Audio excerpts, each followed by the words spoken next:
Hello friends, welcome back to online classes. तो दोस्तों, आप लोग कैसे हैं? उम्मीद करता हूँ अच्छे होंगे। आप लोग को बेहतरीन सपोर्ट से हम भी बहुत अच्छे हैं। तो आज हम लोग पढ़ने वाले हैं कक्षा 10th के लिए इंपॉर्टेंट क्वेश्चन।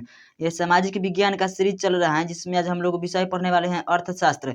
और ये पाठ कौन सा है? तो ये 5 पाठ हैं। तो आप लोग नहीं देखे होंगे तो जा करके देख लीजिएगा इसके पहले वाले पाठ। तो चलिए, आज का हमारा पहला क्वेश्चन है, कौन सी सेवा गैर सरकारी है? तो गैर सरकारी इसमें से कौन सी सेवा है? तो पहला ऑप्शन दिया गया है वित्त सेवा, दूसरा ऑप्शन दिया गया है सैन्य सेवा, तीसरा ऑप्शन दिया गया है मॉल सेवा और चौथा ऑप्शन दिया गया है रेल सेवा। तो मॉल जो सेवा है ना, वो गैर सरकारी है, मतलब कि सरकारी नहीं है। तो चलिए, आप लोग इसको ध्यान से देख लिए होंगे और समझ भी लिए होंगे। 2 नंबर क्वेश्चन है, इनमें से कौन एक बीमारू राज्य नहीं है? तो इसमें से बीमारू राज्य इनमें से कौन सा एक नहीं है? तो पहला ऑप्शन दिया गया है बिहार, दूसरा ऑप्शन दिया गया है मध्य प्रदेश, तीसरा ऑप्शन दिया गया है कर्नाटक और चौथा ऑप्शन दिया गया है ओडिशा। तो इसमें से कौन सा एक बीमारू राज्य नहीं है? तो पहला ऑप्शन बिहार गलत हो जाएगा, बीमारू राज्य है। मध्य प्रदेश भी गलत हो जाएगा। तीसरा नंबर कर्नाटक है, तो कर्नाटक बीमारू राज्य नहीं है। तो ऑप्शन सी इसका सही उत्तर हो जाएगा।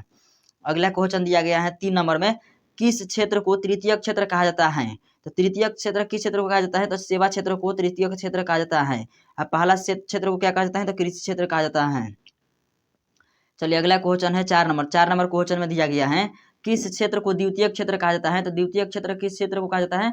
तो पहला ऑप्शन है सेवा। तो सेवा में कौन सा क्षेत्र आता है? तो तृतीय क्षेत्र आता है। तो ये नहीं होगा।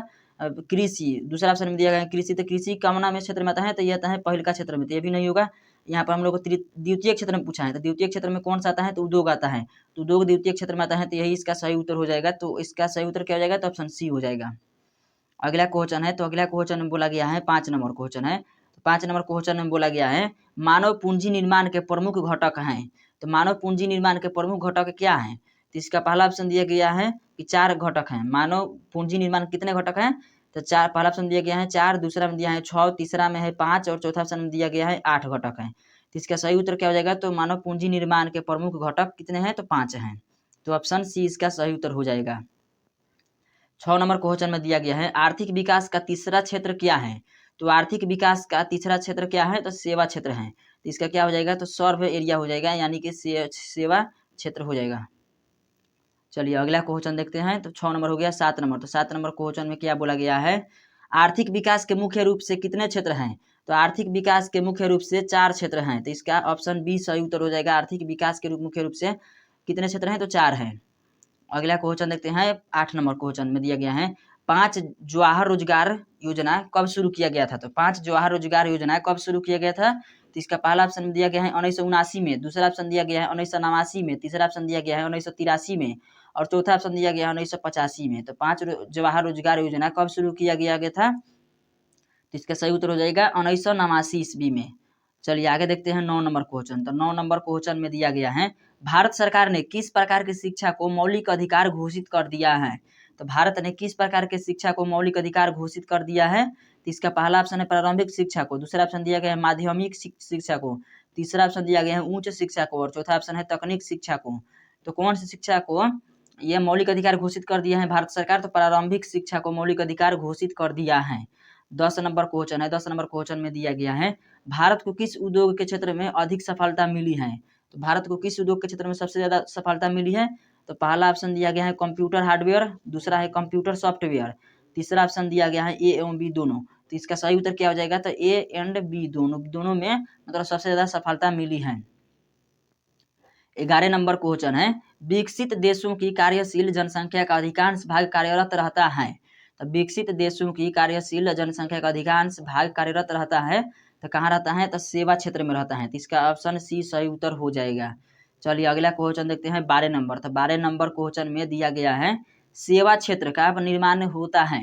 तो सेवा क्षेत्र का निर्माण कैसे होता है? तो पहला ऑप्शन दिया गया है परिवहन सेवाओं द्वारा, दूसरा ऑप्शन दिया गया है संचार सेवाओं द्वारा, तीसरा ऑप्शन दिया गया है वाणिज्य सेवाओं द्वारा और चौथा दिया है इनमें से सभी।